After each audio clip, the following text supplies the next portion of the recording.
Hello. This is an interactive video on projectile motion. In this video, I'll define what is a projectile, what is a projectile motion, examples of the projectile motion from a surrounding, the time period of a projectile, the maximum range attained by it, the maximum height gained by it, and some of the important results from this. Before beginning the actual writing part, let's have some fun with the projectile here. So look at this is a machine gun which is launching a projectile. Projectile is nothing but it is an object which moves freely in the air under the influence of gravitational force. There should not be any other force propulsing it in the air, like engine or any other forces. So let's see. So you can vary the angles here from 25 degree till 90 degree. Let's see what happens. So if I take angle here as 70 degree and then let me launch it. So it is going something. So you can measure the distance also, how many meter apart has it fallen. So I can drag this in step here and then I can measure the distance. So it went something close to 11.39 meters. Now let me change the angle of projection. It was 70 degrees, so let me make it to 50 degree. See, while change in the angle, basically decrease in the angle, increase the range. So range is the maximum distance that the projectile covers on the surface of the earth between the point of launch and the point of impact. Let me make the angle further low. Now, what do you think? Do you think the range will go further? Will the projectile cover the larger distance? Let's see. No. So the range has reduced with the reduction in angle. So there is some relation we'll see. It's not like directly proportional to the decrease in angle. So you can't say that the range is inversely proportional to the angle. So now see, let's see what will happen. If I increase the speed, see, it is going much beyond. At the 50-degree angle, when the speed is 30 meters per second, it is covering this much of distance, though we can measure it. Now let's reduce the speed, keeping the angle same. See, it's very less. It's very less.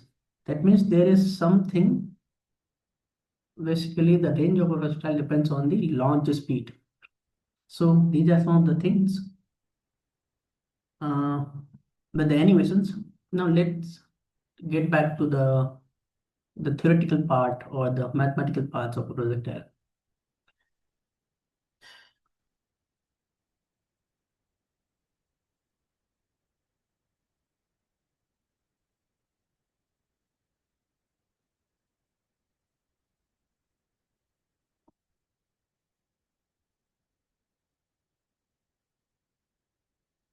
So first thing is what is a projectile and what is a projectile motion. So an object which moves freely in air, which moves freely in air under the influence of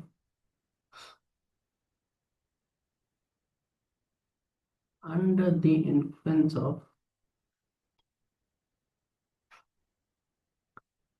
only gravitational force is called under the influence of gravitational force only is called a projectile.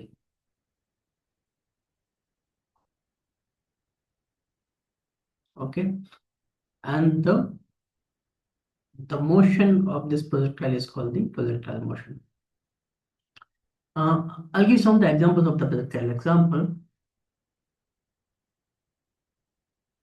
bullet fired from a gun.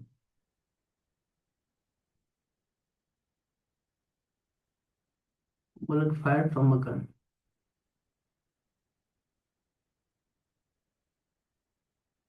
Second, a football kicked in air.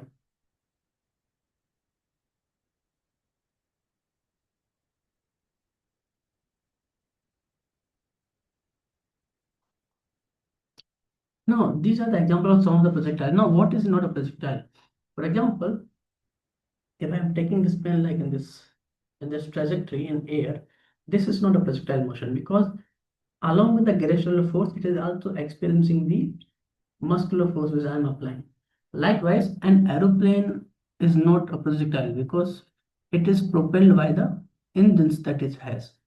So they are not the examples of projectile. Clear? Now, while studying the projectile motion, we have some assumptions. So what are the assumptions? First assumption is that we take range of projectile,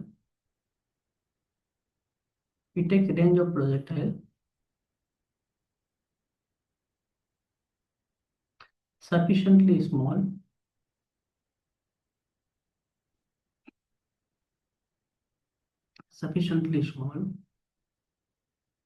so that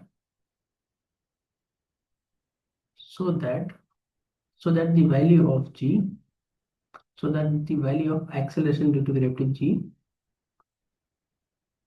so that value of acceleration due to gravity, that is g, remains constant.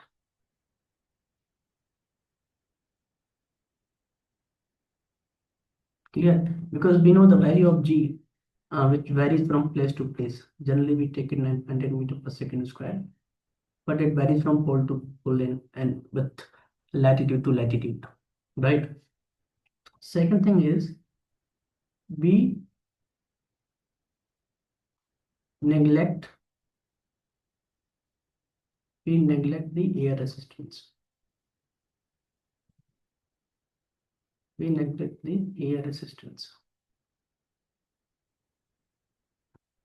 There are some of the assumptions that we make while studying the projectile motion. Now, other thing to be noted is that projectile motion is a two-dimensional motion. Projectile motion is a two-dimensional motion.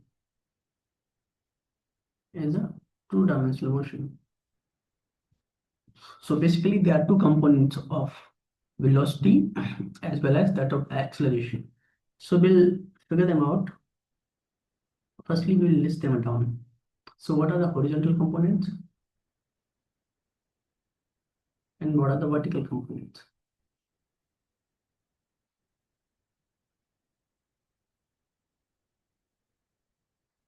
Now, in a horizontal component, the first thing is that the velocity. So the velocity along the x-axis. So ux is taken as u cos theta, while the initial velocity along y-axis, it is taken as u sin theta.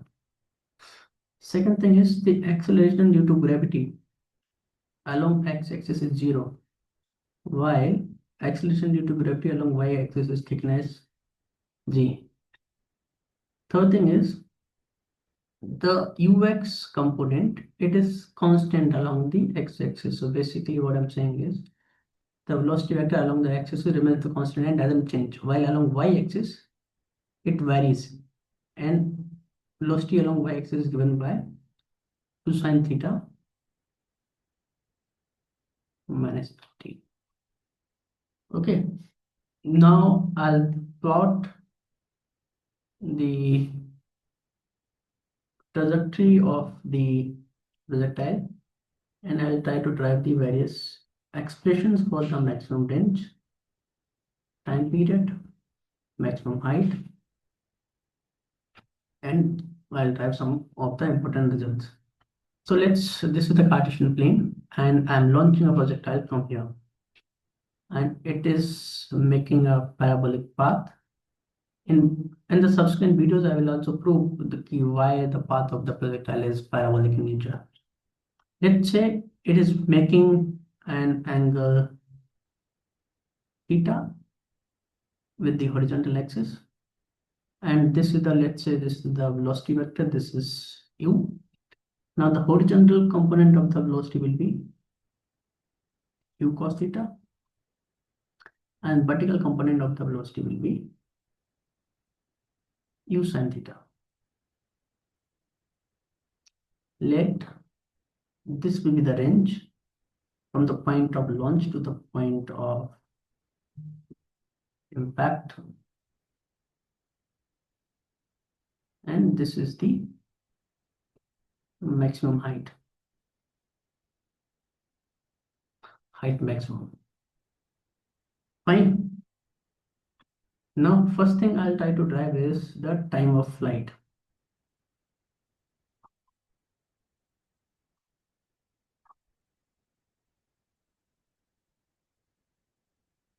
Time of flight, let me represent by the capital T.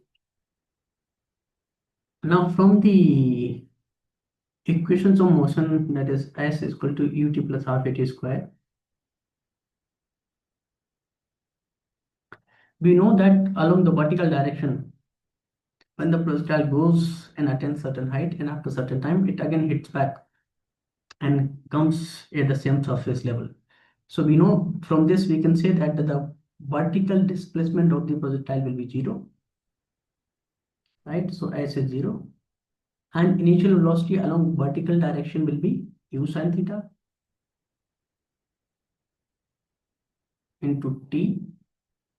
I'll take minus upward g as negative, so I'll take minus half a at g and t square. So from this I can also write as u sin theta into t equal to half gt square. Now from this, either t equal to 0, or if you cancel t from both sides, so you'll get u sin theta equal to g t by 2. So from here t will be equal to 2 u sin theta by g. This is nothing but the time period capital T. Clear? Now, so time of flight is done. Now we'll find out the horizontal range, the value of r. So horizontal range will be nothing but the velocity along the x-axis, which is ux, and the total time taken, which is capital T. And we know that ux was u cos theta. And how much was the time? Time was 2u sin theta by g. So 2u sin theta by g, which will be nothing but, so I can write here 2 sin theta cos theta and u square in the front. So I can write u square 2 sin theta cos theta divided by g. Now what is 2 sin theta cos theta? It is nothing but sin 2 theta. So range will be nothing but u square sin 2 theta by g. Since 2 sin theta cos theta is equal to sin 2 theta. Done. So we have obtained the expression for r is equal to u square sin 2 theta by g.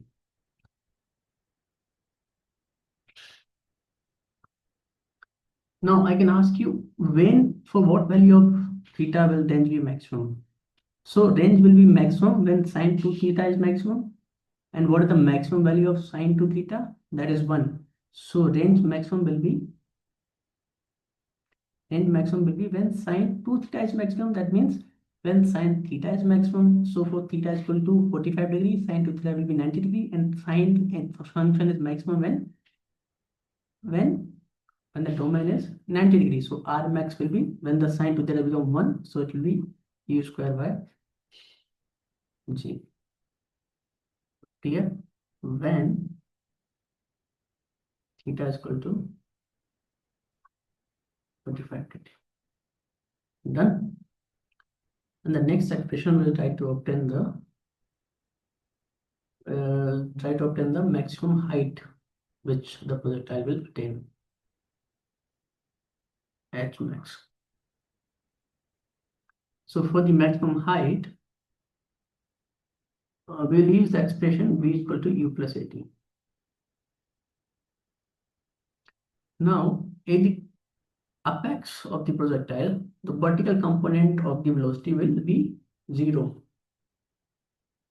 right? So I can write 0 is equal to, and initial component of velocity in the vertical direction is u sin theta minus g, and this is t, right? So from here I can write t is equal to u sin theta by g. Now this is the time period or the time taken for the projectile to reach at the topmost, but it will also take the same amount of time to come back from the highest point.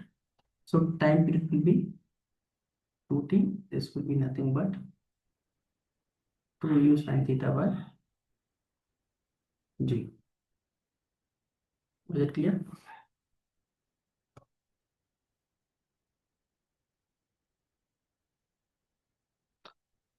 So time period is done, horizontal range is done, and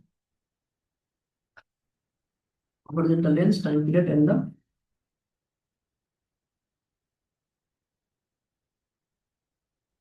maximum height. So all three are done. Next thing is we will see some of the important results in this.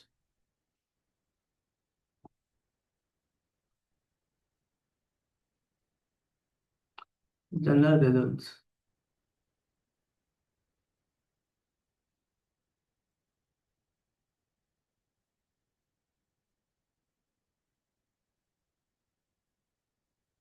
First is for maximum range.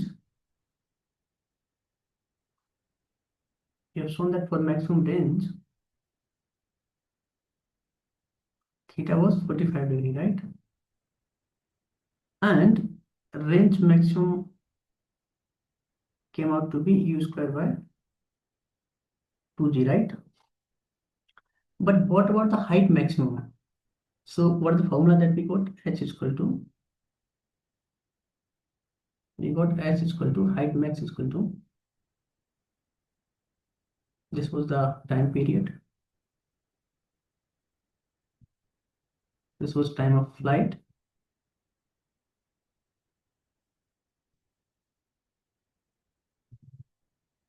so the time period, this was the, oh okay, we didn't do the other thing, the maximum height. So how do you find the maximum height? Before this, let's do the maximum height. So height maximum, we can use the equation 2as is equal to b square minus u square. So 2g h is equal to, v square will be 0 at the highest point, and this g will be taken as minus g. So this will be 0 minus u square was nothing but u sin theta square, u sin theta whole square. So from here minus minus cancel. I'll get h is equal to u square sin square theta by 2g. So this is the case for maximum height. Now look at, so how to, for what angle will the height be maximum? When the theta is 90 degree, basically when the projectile is launched vertically upwards. And here h max will be u square by 2g. So can you see something? Range maximum is u square by 2g. How much was range maximum? Range maximum was u square by g. So range maximum is u square by g, right? While your height maximum is u square by 2g. So I can also say that h max is equal to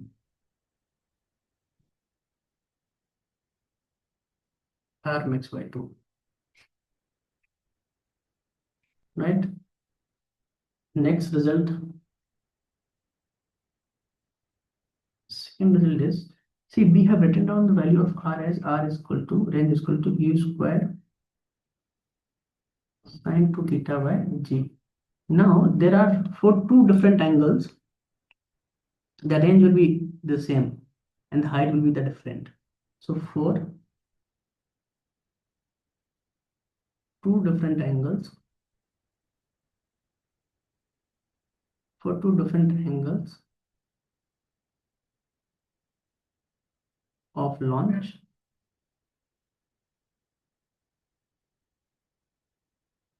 the range will be same,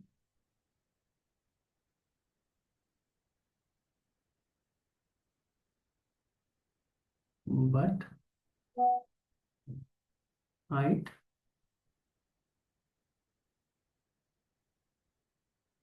will be different, and they are related as range is equal to 4 times geometric mean of height 1 and height 2. We'll write this in the one of the results. Now, how does this work? So I can write r is equal to u square sine 2 theta by g, and in the place of theta I can also put 90 minus theta, so it will be u square sine 2 outside 90 minus theta by g, which will give us u square sine 80 minus 2 theta by g, which is nothing but sine 180 minus 2 theta will be sine 2 theta. So u square sine 2 theta by g. So whether you put theta is equal to only theta or you put theta equal to 90 minus theta, you will get the same value of range, that is r. Clear? Now, next result, third one. Third result is about, so what will happen if range is equal to height? If range is equal to height, so what is the formula for range? Range was u square sine 2 theta by g equal to height maximum was u square sine square theta by 2g, right? So you g cancel, u square cancel. Here sine square theta, so I and sine 2 theta again be written as 2 sine theta cos theta is equal to sine square theta by 2. So sine theta cancel. So and then you can send this cos theta below this, and this 2 will get cross multiplied with this 2. So I'll get 4 is equal to tan theta, or tan theta is equal to 4 when, or if I say range equal to the maximum height at that point of time, the value of tan theta is 4. Clear? Next result is that I said that I'll prove in one of the results that range is 4 times the arithmetic mean of h1 and h2, and h1 and h2 is the heights attained when the projectile is projected at two different angles and when the range is the same. So how to do this? Let's say h1 be the height when the projectile is projected with angle theta. So this will be u square sine square theta by 2g, right? Let h to be the height of tent when the projectile projects with angle 90 minus theta, h square